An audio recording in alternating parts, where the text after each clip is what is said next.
Hello, everybody. Good evening. How are you doing, Father? Doing well, Alberto. How are you? I'm doing great. I had been anxiously waiting for tonight. We have a lot to This is a talk fun about. week. Yes, even not including the questions that we're going to get in the chat. Because remember, tonight, Mhm.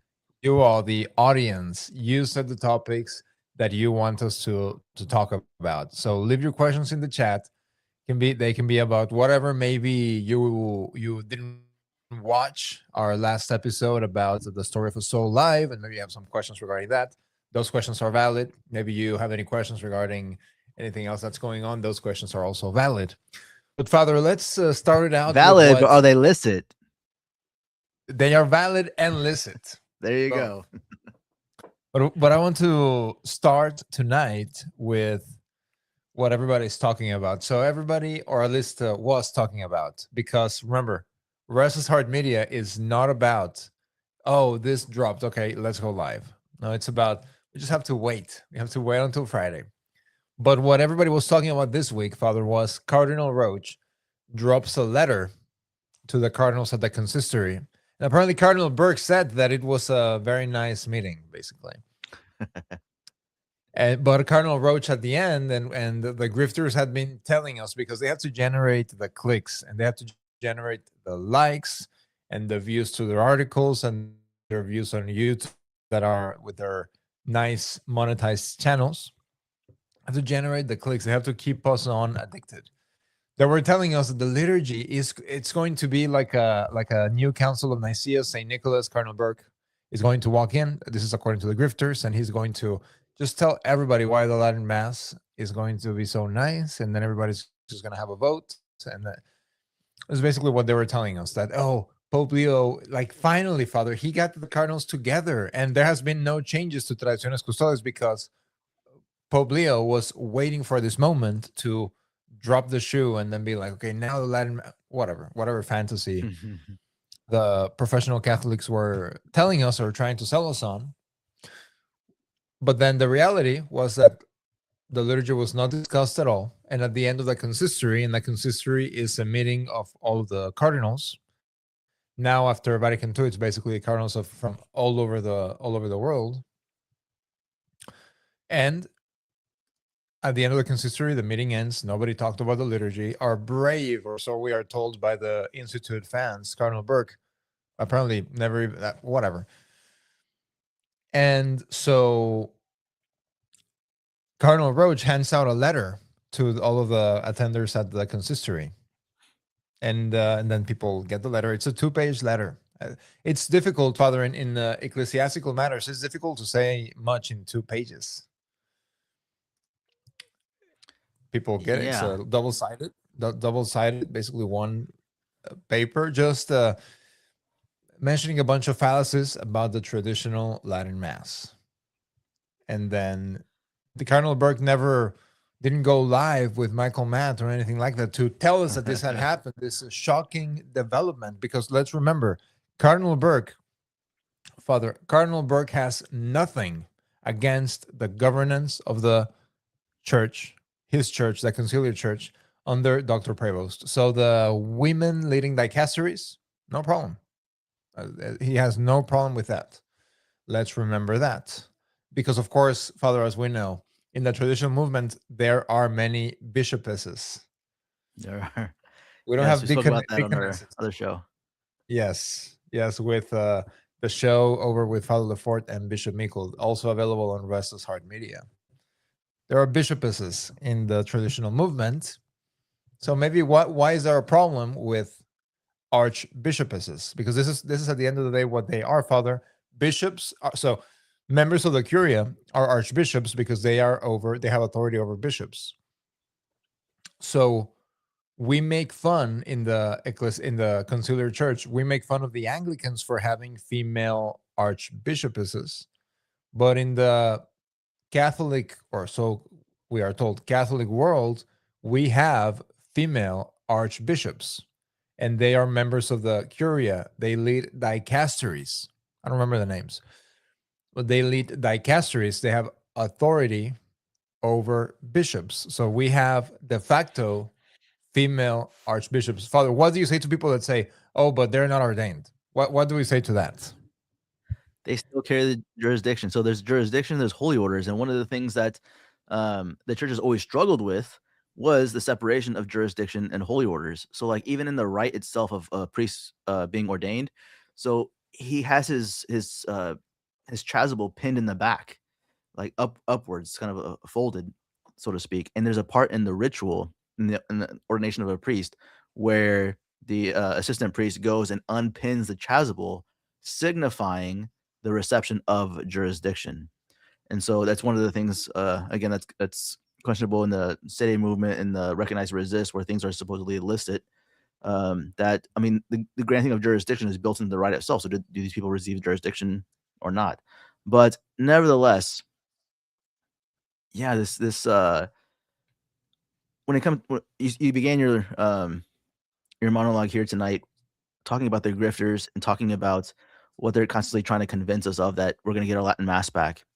But if you pay close attention to all of their arguments when they try to demonstrate that we are going to get the Latin Mass back, the only premises that they have to work off is their own interpretation of events, their own interpretation of this letter, their own interpretation of what Pope Leo said, their own interpretation of what else is going on. That's how weak their premises are.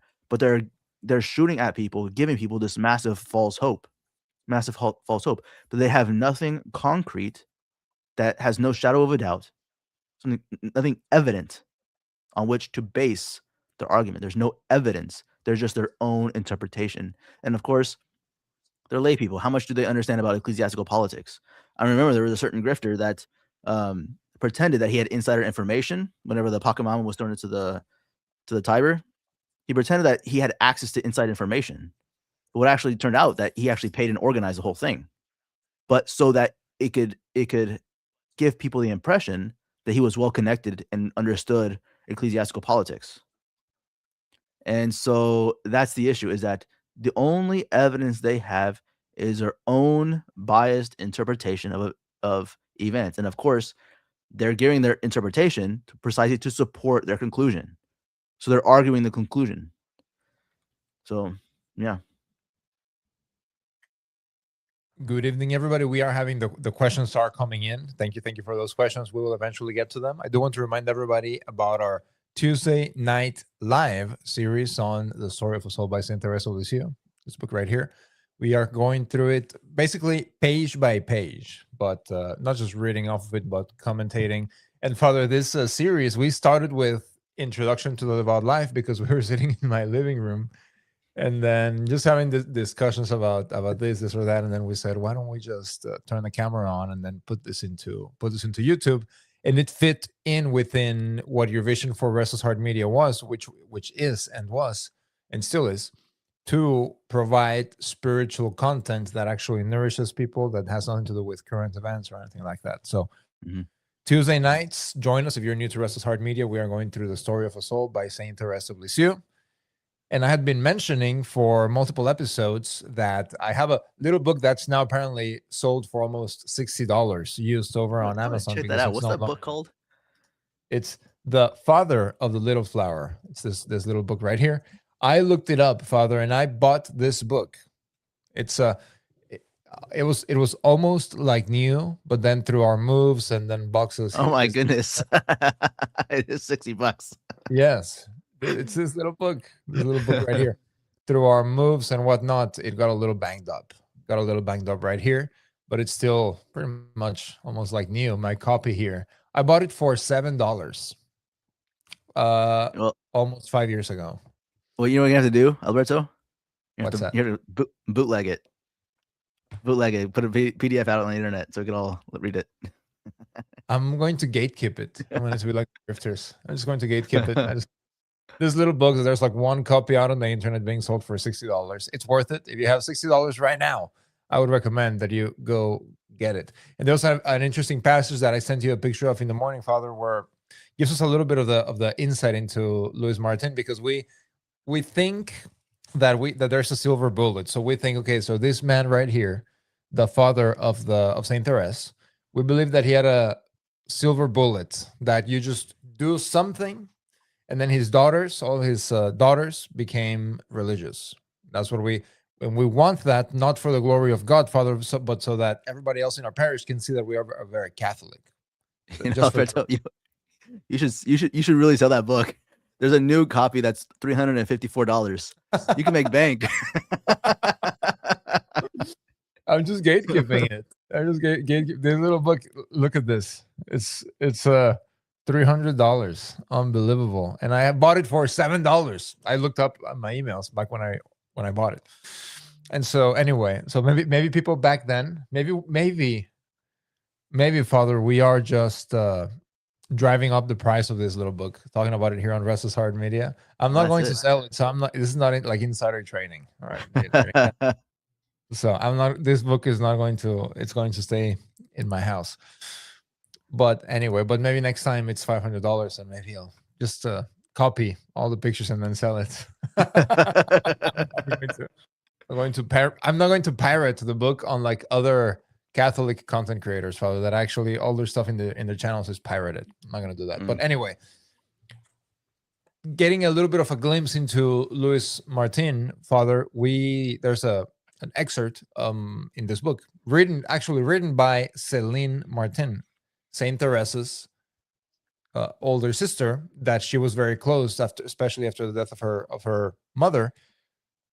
They were together very often. So anyway, so in this little passage that I sent you the picture of, Father, it details about how when he was sick, very ill in his later days, his Monsieur Guerin, who was the brother of his wife, deceased wife at the time, they said, "Oh, we're going to go pray that you get better." And then he said, "No, don't pray that I get better. Just pray that the will of God may be done."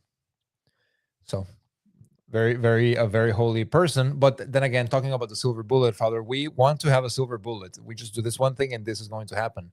But we find out with people, and when we have people that may be close to us that have fostered vocations in their homes, there's no silver bullet.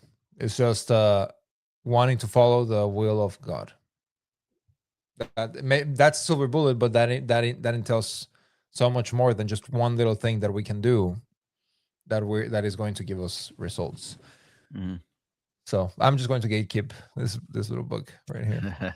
We gate kept the grifter style, or we should put it behind a paywall. We have to, subscribe for $17 a month just to read a page.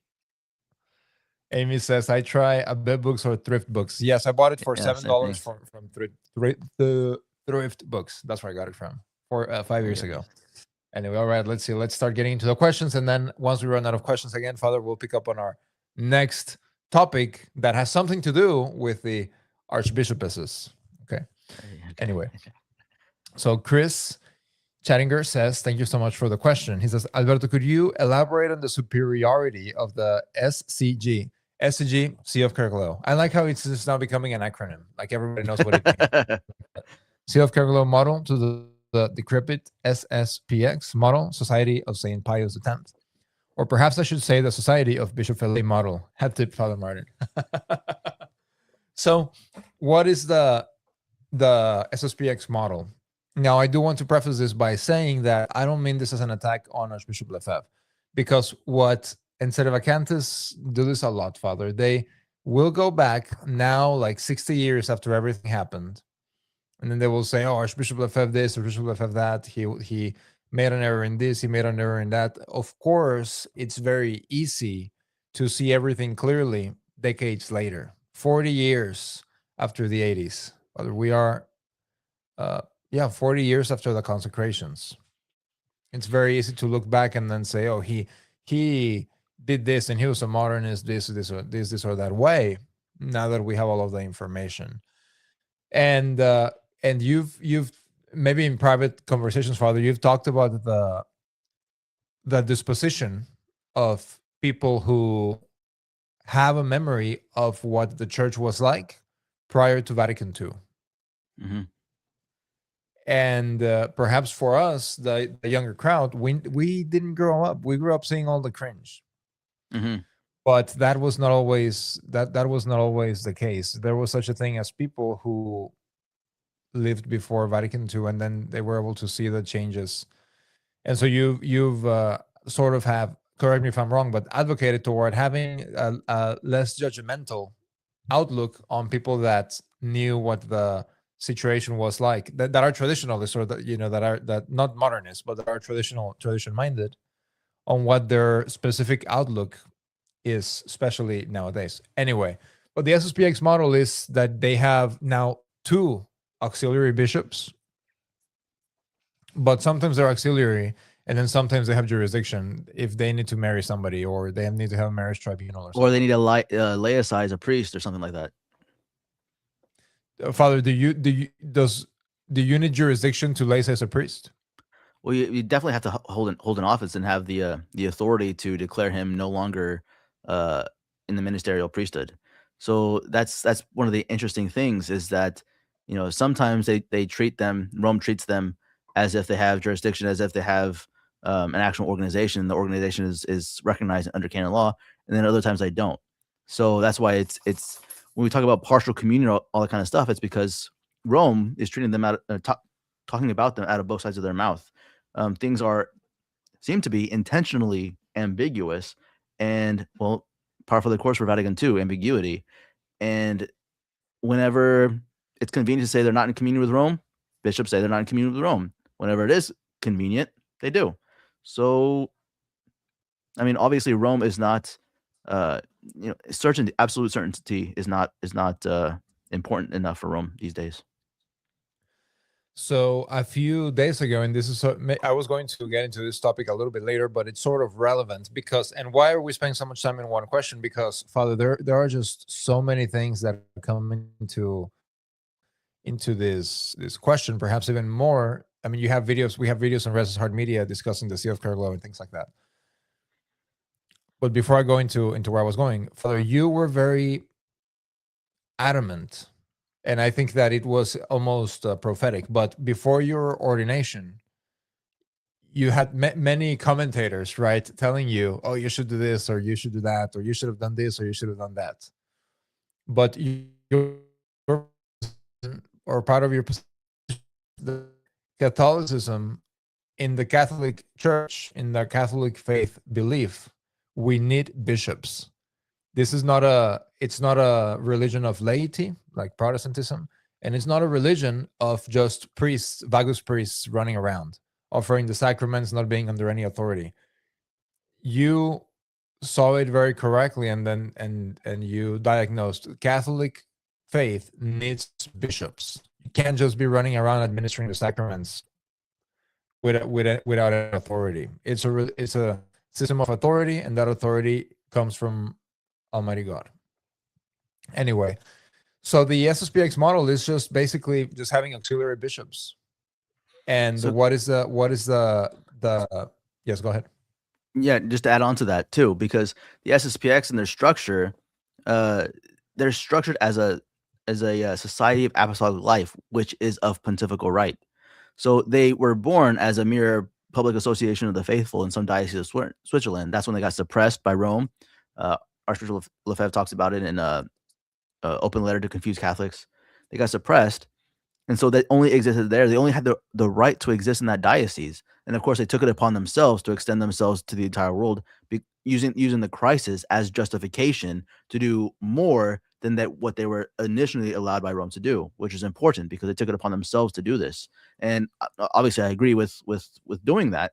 But of course, people will come back and use that argument against Caer-Glow and all that kind of stuff.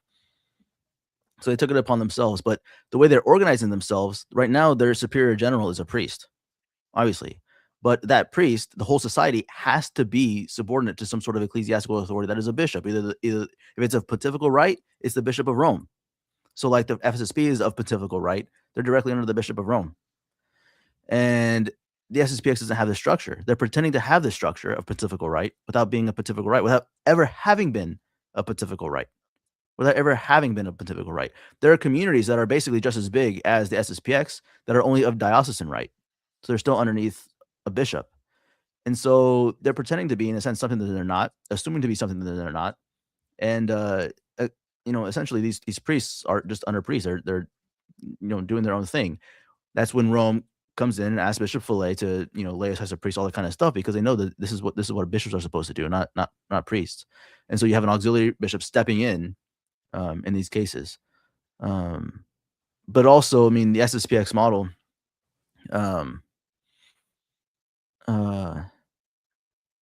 Yeah. Well, I mean, there are so many cases that, I mean, also, I don't want to detract from SSPX. Like, I tell people to go there if that's what they have access to.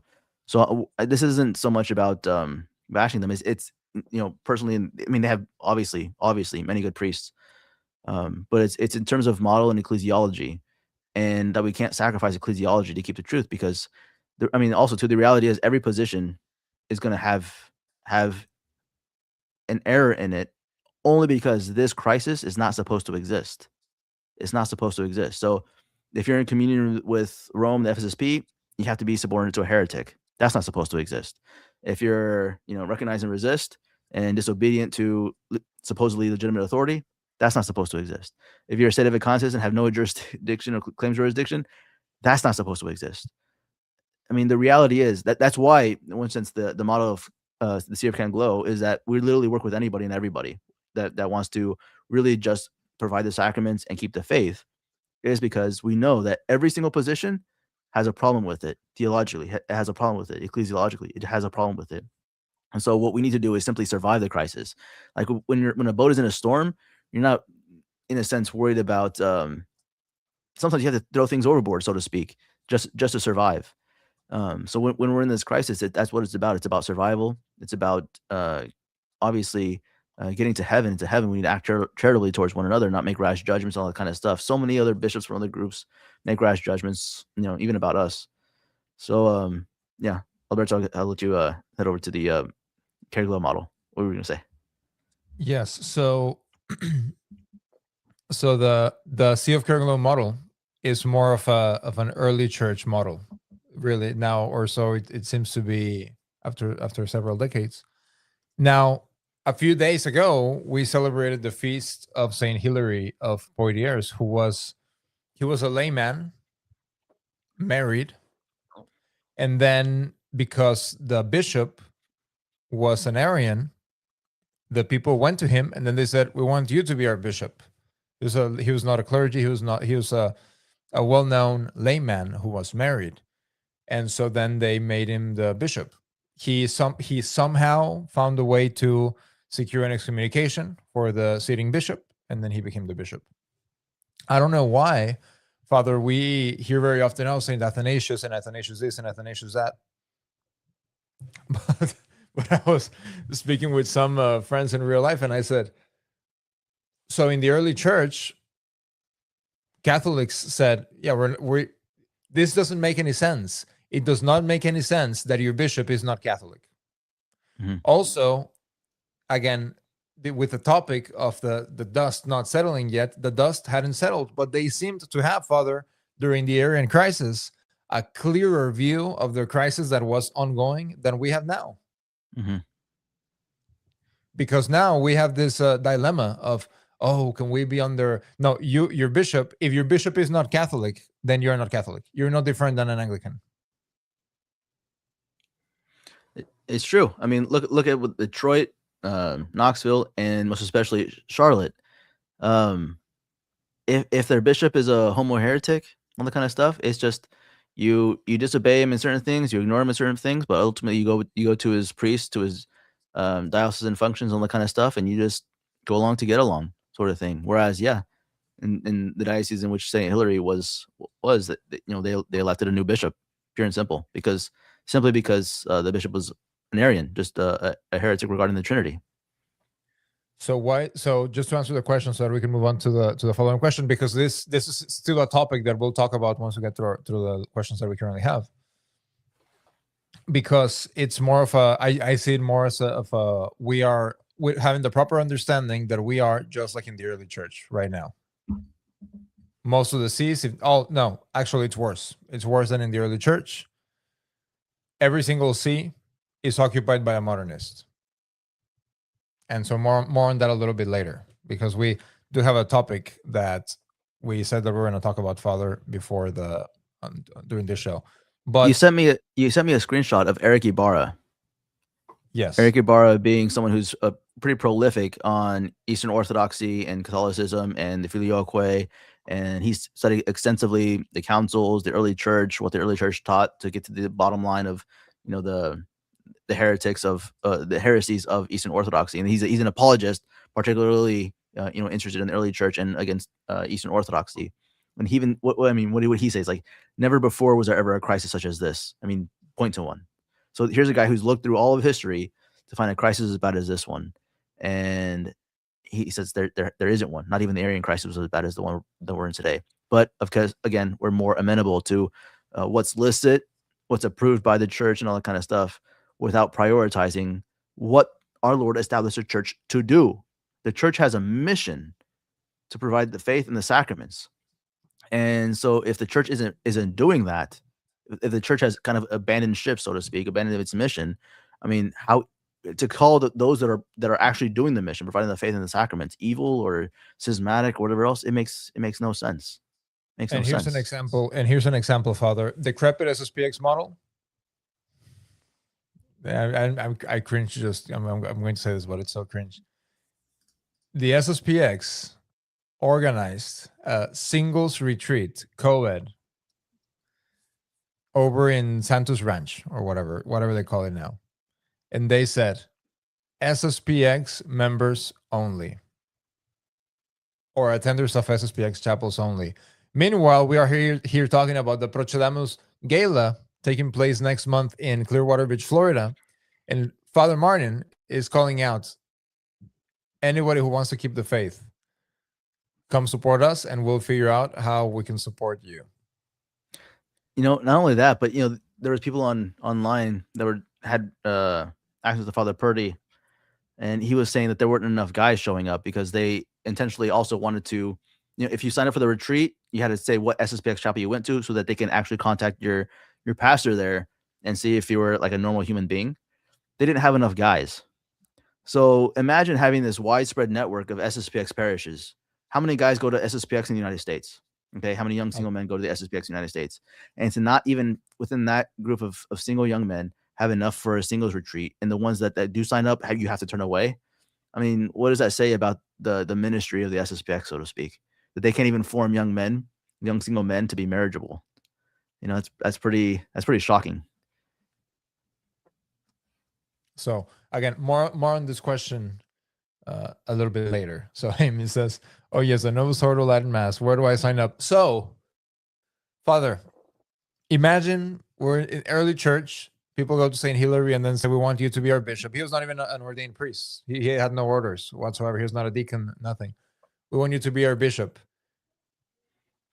Catholics in Charlotte are going to pray so that their bishop can allow them to practice their religion. Pathetic. So imagine St. Hilary would have been like, "Oh, why don't you just go pray outside of the chancery?"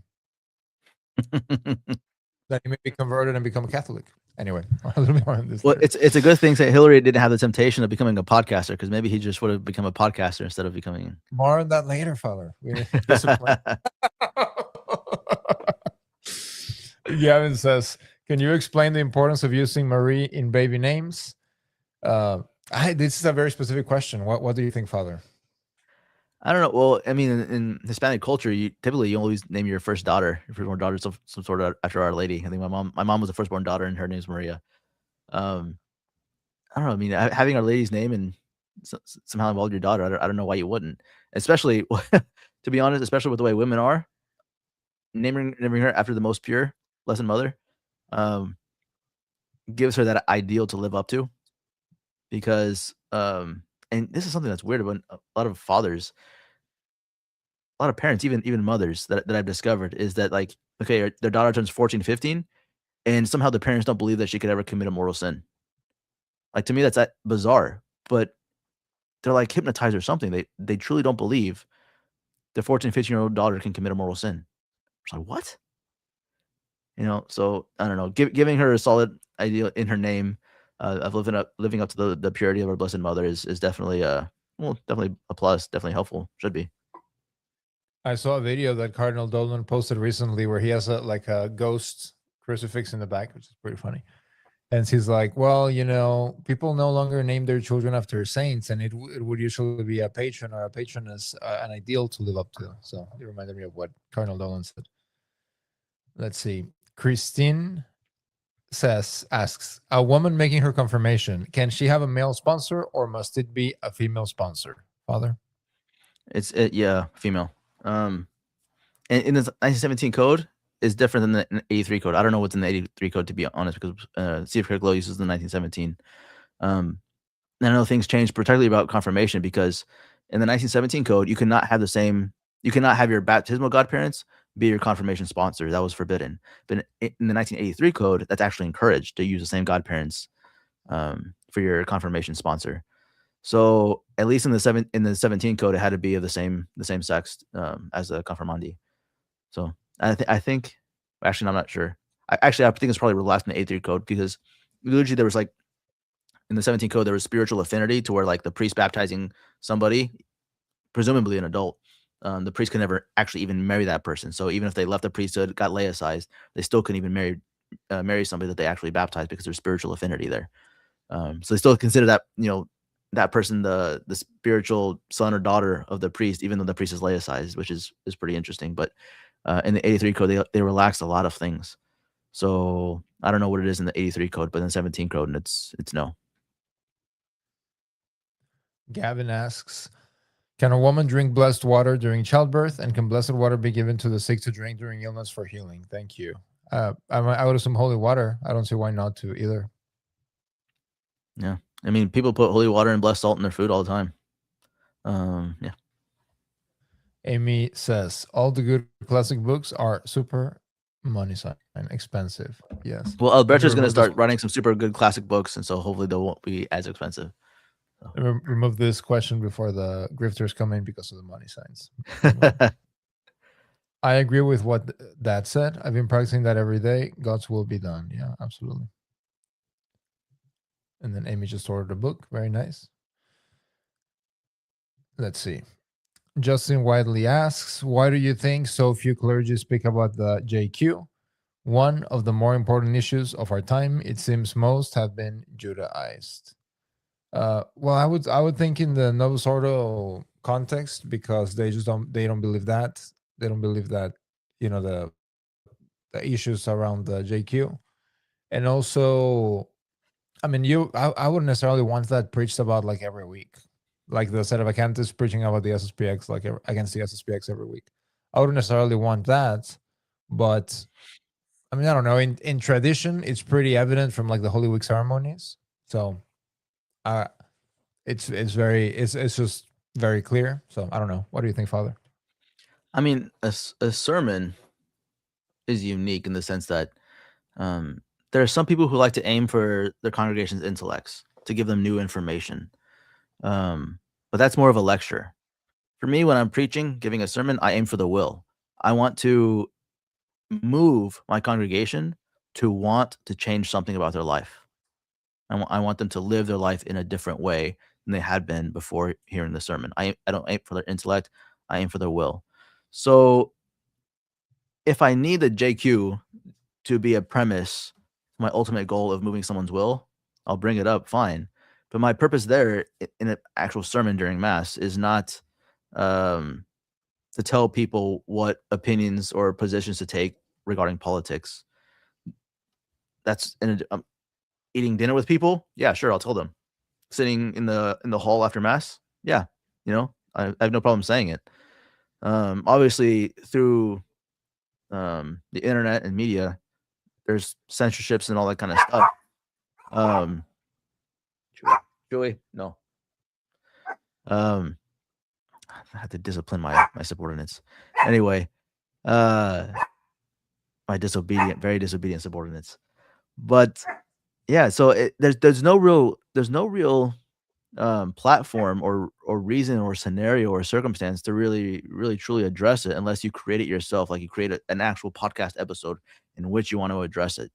There are a lot of commentators out there themselves giving evidence to it, but part of the problem with uh, lay political influencers is that, I mean, look at the whole conservative movement right now. You just had Ashley St. Clair apostatize, like talk about transitioning her 1-year-old son that she had with Elon Musk, and all being like pro-trans now. You had all the female influencers this past summer come out with a provocative, immodest calendar that supposedly conservative men would want and that their conservative wives would want their husbands to have. Like, that's absolutely bizarre. And of course, you have conservative female politicians dressing up in MAGA swimsuits that show their behind. Um, you have 2 conservative congresswomen getting divorces and one of their sons getting someone pregnant out of wedlock and her becoming a 40-year-old grandmother. You have all this bizarre things going, and then of course the whole Candace Owens, Tucker Carlson, Nick Fuentes, TPUSA, Daily Wire, all at each other's throats. So the whole political landscape thing is absolutely very bizarre. The JQ is really, I mean, it's obviously a point of division, but there's no real platform about which to speak. I think Father Mosley is the one that's most outspoken about it. And then, I mean, okay, so what effect has he had? Like, there's no real effect coming from it. The only real effect is what we actually do in our daily lives to counteract this. It's not just about it being a subject of conversation at the dinner table where we all feel like we're being productive because we're talking about it. We all agree, and then we actually don't do anything in our lives to change anything. That's ultimately what it comes down to. Is like politics is just something to talk about to shoot the breeze, and no one really changes how they live. I don't know, what do you think about it, Joe? No, yeah, I agree. So there was some, because we haven't had a Friday Night Live, I think, all year, right? I think that our last one was the second. Oh, and I said that I was talking a little bit more about the wedding last weekend. But anyway, so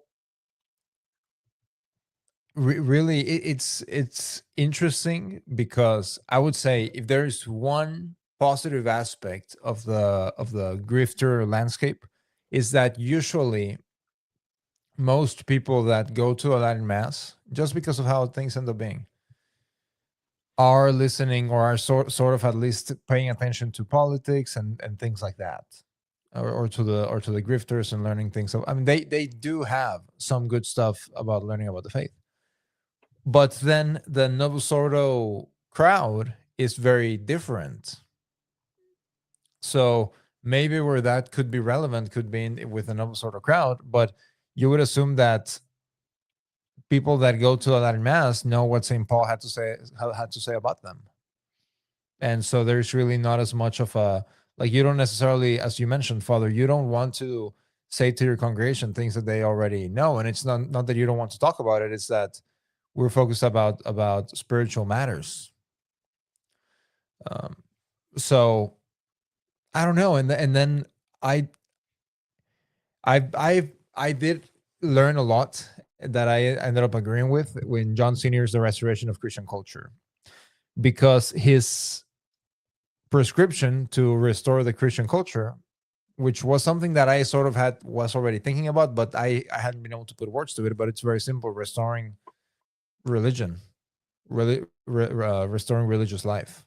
That makes sense, and that explains why there's nothing that we can do in the political landscape that will change anything. But then again, the restoration of religious life starts in the home. Exactly. So yeah, so the JQ usually comes up during Holy Week because we are very much paying attention into the Passion of our Lord. But yeah, so it's an interesting topic. In the Novus Ordo world, we know that the clergy don't really believe what the church always said about that topic. And it's funny, Father, because I was taking our eldest over to her chess lessons earlier today. And then she was like, she asked me, "Oh, Dad, are my chess tutors Catholic?" And I said, "I don't know." She's like, "Okay, I'm going to ask them because I can't have J tutors." And I said, "No, that's true." And so she asked them. She said, "I had a question that I'd been wanting to." She talks like a little old lady. "I had a question that I'd been meaning to ask you for a while." People say that. "Are you Catholic?" And then they said yes. And she was like, "Okay." So see, whenever and she really picked up the topic because of us reading the Passion of our Blessed Lord. See, just when you teach the truth on an altar, just these things just sort of are learned by the children. Let's see. Chris Chattinger says, "Thank you for the in-depth answer." And then let's see, Amy has a follow-up question. Amy's question is, Christine says, "Thank you, Father." And then Amy asks, "What should I do?" Is a question for you, Father. "What should I do if my daughter's confirmation sponsor, my cousin, a female, is now a practicing gay woman, possibly influencing my adult daughter?" I mean, your daughter is an adult, so there's not really much you can do. If your daughter wants to be around her confirmation sponsor, she's gonna be around her confirmation sponsor. There's not really much you can do except argue her points, consistently try to be around your daughter to be a greater influence than her sponsor. Um, but to be honest, the sponsor's duties obviously is to uh, know about, be concerned about your daughter's upbringing.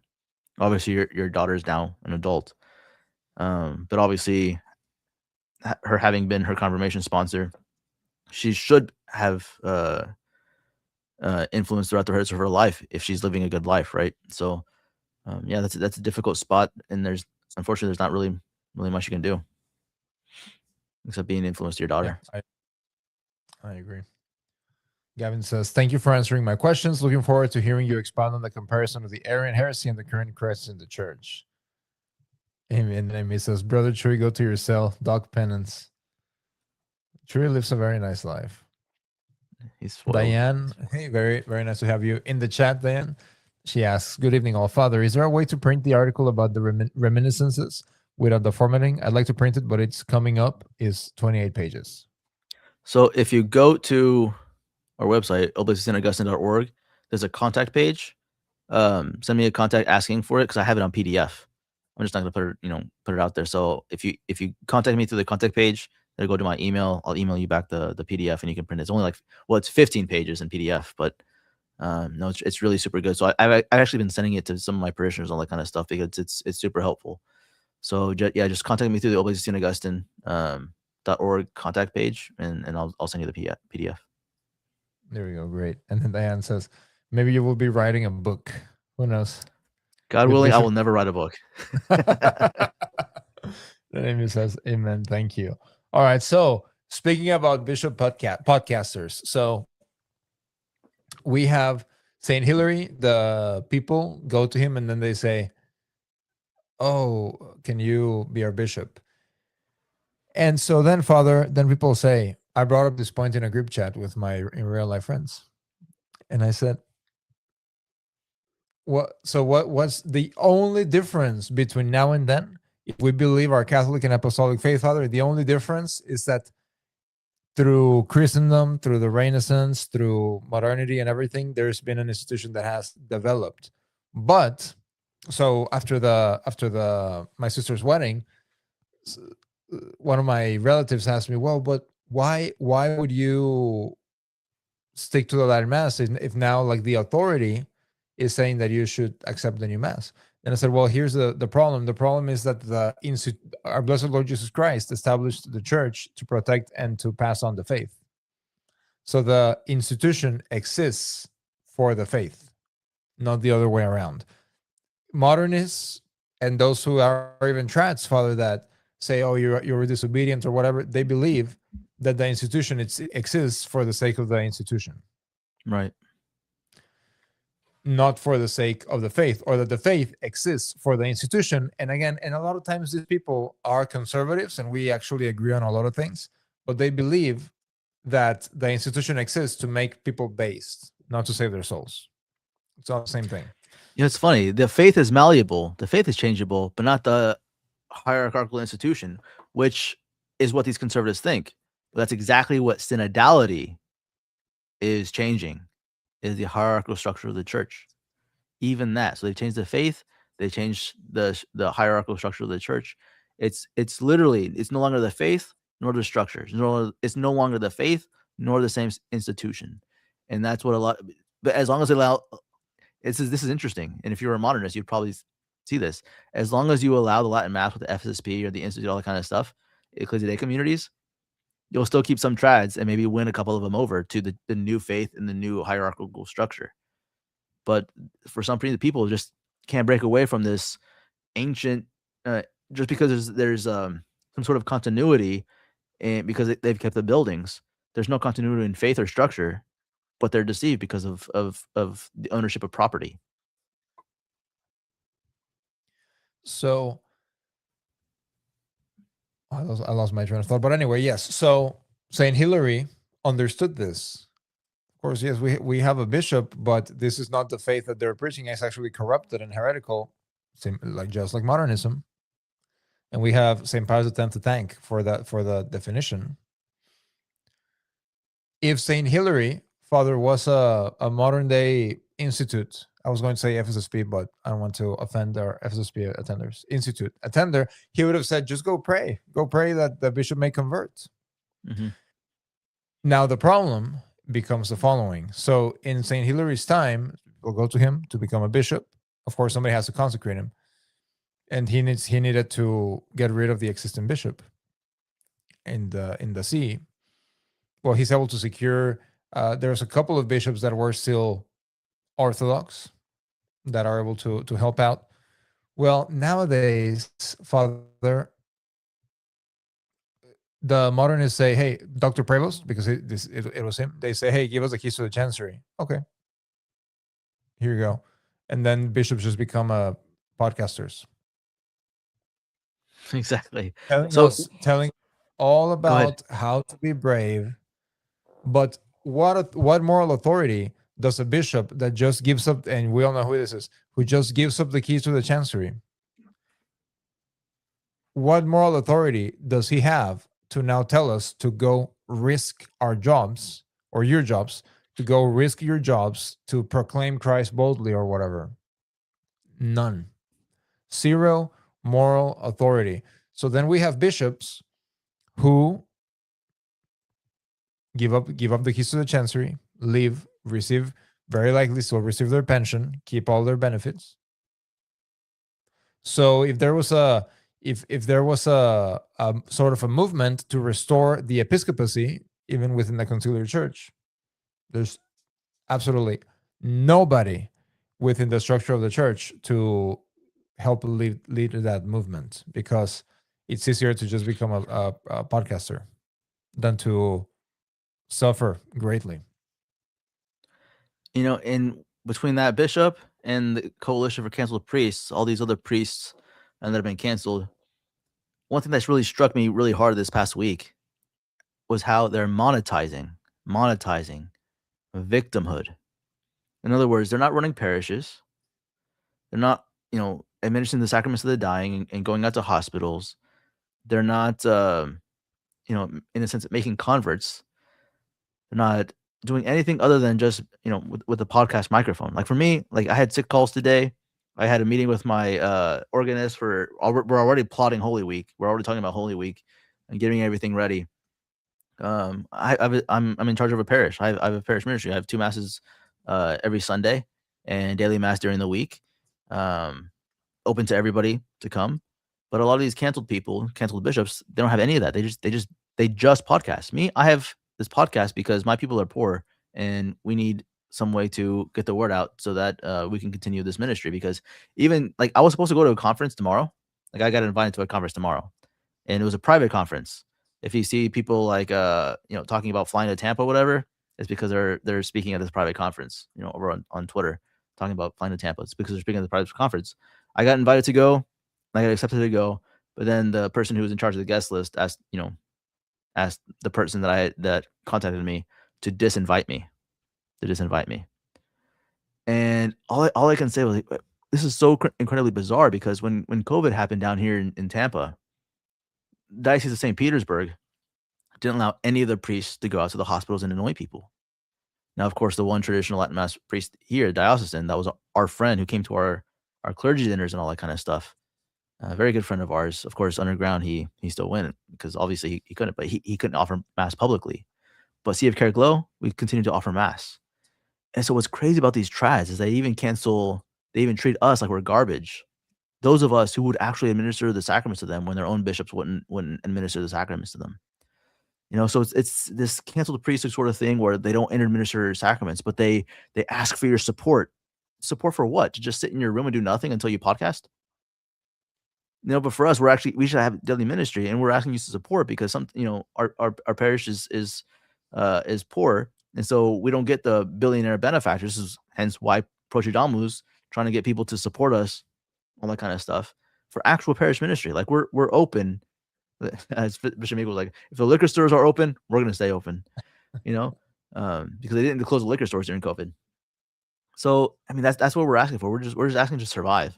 We're not asking to build an Immaculata. We're asking to survive so that we can save souls. And we're the ones that get cast out. It's ridiculous. Meanwhile, bishops and other priests who simply said, maybe you can't vote Democrat if you're Catholic, or boys are boys and girls are girls, and they can't switch, and they get canceled, and then they make money off of just that. I mean, come on. We have over 100 logged in. Thank you so much for being with us here tonight. We're very happy that y'all are joining us in the chat.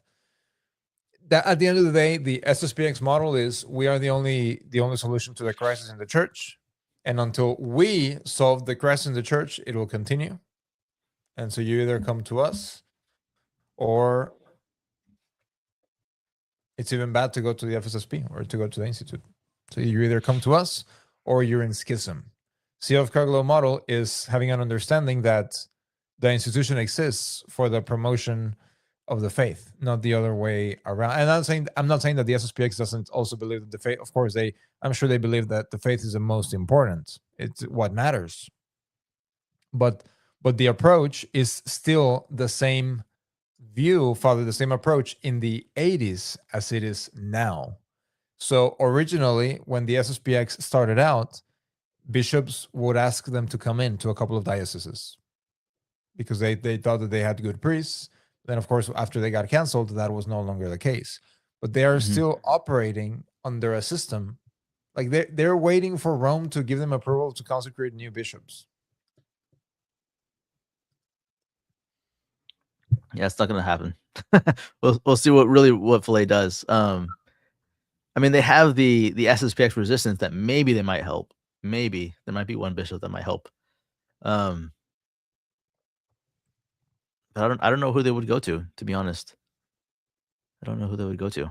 I mean, obviously we would be willing to help, but of course, they badmouth us and every other group. So it's like, who would want to after saying you can only go to the SSPX, and then they go outside the SSPX and say, hey, can you help us for consecrations? I mean,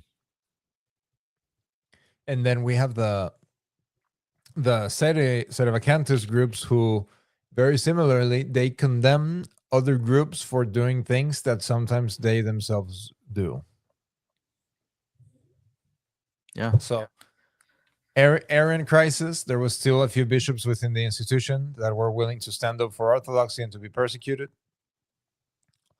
Modernist crisis, the one bishop that maybe he was completely Novus Ordo, didn't speak any Latin, couldn't do a song mass because he didn't speak any Latin. So very odd beliefs, but sort of seems to be willing to stand up for others who believe that what he seems to believe to be the traditional faith.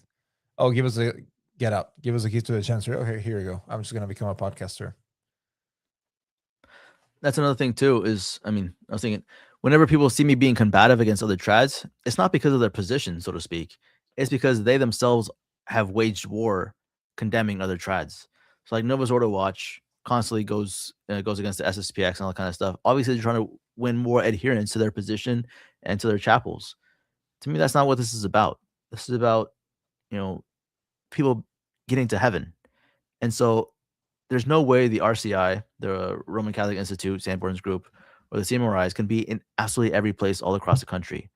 Like sometimes some people could only have access to an FSSP church or an SSPX church, or a Cedar Caer-Glow church or whatever else, and that's all they have available. So they go.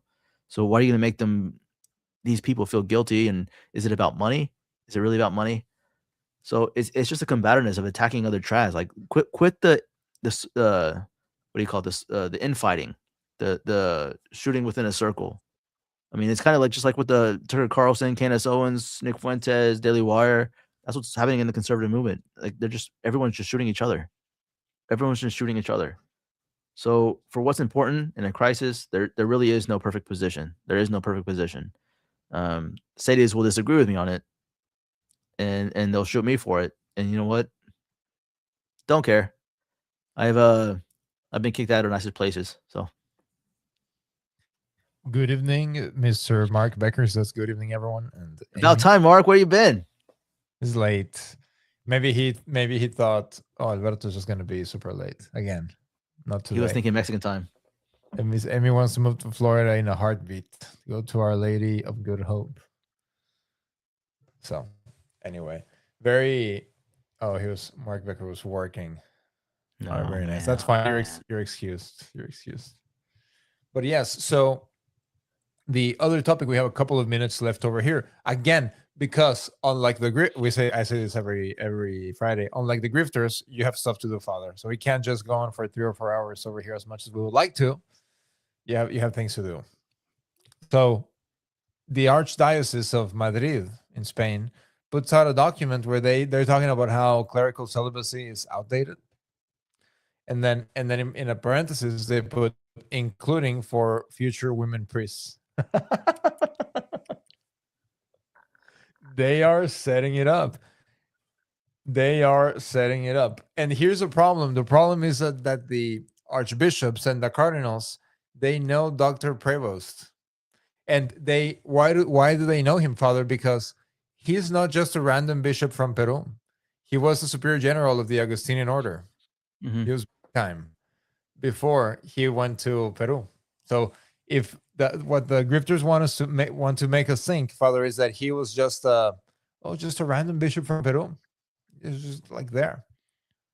Couldn't be so everybody knows him, especially people that have been around the institution for a long time. They know him. This whole thing of like, oh, he's just an unknown cardinal. Not true. That is not true. It's the same with Cardinal Tobin. He was a superior general of the Redemptorists. If you're a superior general, people know you. Traveling around the world, Europe. Night, baby. Night, baby. So they would not be even emboldened compared to the Bergoglian pontificate if they didn't know what's going on, if they didn't know the program. Just as when they did a shot of the loggia, Cardinal Suprich was smiling from ear to ear. You can go back and look at the footage immediately after Prevost came out of the loggia. So here's the thing too. Okay, so whether or not someone believes in the holy orders being an ontological change, an altered reality, a sacrament requiring matter and form, intention. Whenever there's bishops that think that really women can be ordained, obviously they don't understand what a sacrament is that requires matter, form, and intention. And all these other bishops are in communion with these bishops. So this is actually a real issue. If someone doesn't understand what a sacrament is, they can't actually validly confect the sacrament. And so this bishop, this cardinal in Madrid, who thinks women can be priests, honestly, I would doubt the validity of every single priest that he ordains. I would doubt the validity of every single priest he ordains. Now the question is, like for instance, the Diocese of St. Petersburg here, if the bishop here is in communion with this bishop who believes in women's ordination. I mean, to be in communion means to be in the same faith. And so, what are we supposed to consider their orders? Like, what's this bishop's intention? What does he believe about regarding the sacrament? Because obviously, if he's in communion, he believes the same thing. So, this is a real issue. And of course, when you're questioning the whole definition of a sacrament, and you don't get called a heretic, and you don't lose your office, all that kind of stuff, they've really reduced the priesthood and the offices of bishop, priest, and deacon to just mere function, just a mere office. Nothing about any ontological change. Nothing sacramental about it. And so that's why they think women can be deacons and priests, is because all it is an office of jurisdiction. Nothing of a sacramental reality. And the thing is, they've already denounced the sacramental reality. Whenever they get any priest that wants to leave the priesthood can just leave and get married. They don't care about their souls anymore. They don't care about the salvation of souls. When a priest leaves the priesthood and gets married, he'll be judged on his judgment day as a priest, not as a really as a husband and father, but as a priest. And so not even Rome is really protecting the souls of those priests. So Rome really truly has lost the faith, which is all the more reason why we need to give credibility or acknowledge the credibility of those who actually continue to practice it, whether or not they have jurisdiction. Now, of course, people will emphasize jurisdiction over faith and whatever else because of money, because of influence, institutional credibility of a longstanding institution, whatever. But if they don't have the faith, there's no chance that they're saved. So there we go. I was about to end the show, but we had one last minute question. Let's see. Chris Lopez, welcome back to the chat. Good to see you again. Question, Father, Bishop Barron wrote a book a while back and denied original sin. Would that make him excommunicated? It would definitely make him a material heretic. But he would need to be approached by competent authority and said, hey, renounce this, change this. Because even St. Augustine wrote things that were wrong that he actually recounted. He actually wrote a whole treatise on the recounting of my errors, like taking back my errors, all that kind of stuff from his earlier days. So he obviously needs to be given the opportunity to recount his errors. But I mean, he continues to say, we have a reasonable hope all men are saved. So I doubt anybody's going to approach him on his errors. I doubt he would recount them. He'd probably use von Balthasar to kind of nuance his way into making it somewhat make sense or whatever. But not excommunicated, but I would not trust the guy. I would not read anything that he wrote. I would not watch his Catholicism series. I would just leave everything that he has to do to say just off to the side. There we go. Thank you, Chris, for the question. 2 reminders before we end the show. Thank you so much for the nearly 120 logged into the show. We're streaming on X. We are streaming over on YouTube. Thank you so much for all the questions. That's what the Friday night live streams are about you setting up the topics, what you want us to talk about. Want to remind you about one thing. We are back on Tuesday on our series on the Story of a Soul by St. Teresa of Lisieux. We'll be back Tuesday night. And then, of course, our second reminder, Procedamus.com, the Procedamus 2026 Gala in Clearwater Beach, Florida. Go to Procedamus.com. Father, you mentioned, I believe, on Tuesday, people asking you about tables and stuff like that. So make sure that you acquire your tickets, because usually right before these events happen, that's when tables the get tickets bought. sell out. Tables get bought, and they just get bought out in chunks. So if you have been putting it off, do that no more. Go to Procedamus.com. Procedamus 2026 Gala in Clearwater Beach, Florida. That'll be Saturday. And then Sunday, we'll be going to Mass over at Our Lady of Good Hope. Old Roman Catholic Church. The Gala is in benefit of the Old Roman Catholic See of Caer-Glow and of the Oblates of St. Augustine. All information really in Procedamus.com, with Buck Hall as the Master of Ceremonies, Father Calvin Robinson as the keynote speaker. That will be Procedamus.com. Thank you so much, everybody, for joining us. Father, any parting thoughts? That's it. See you Tuesday next week for Story of a Soul. God bless.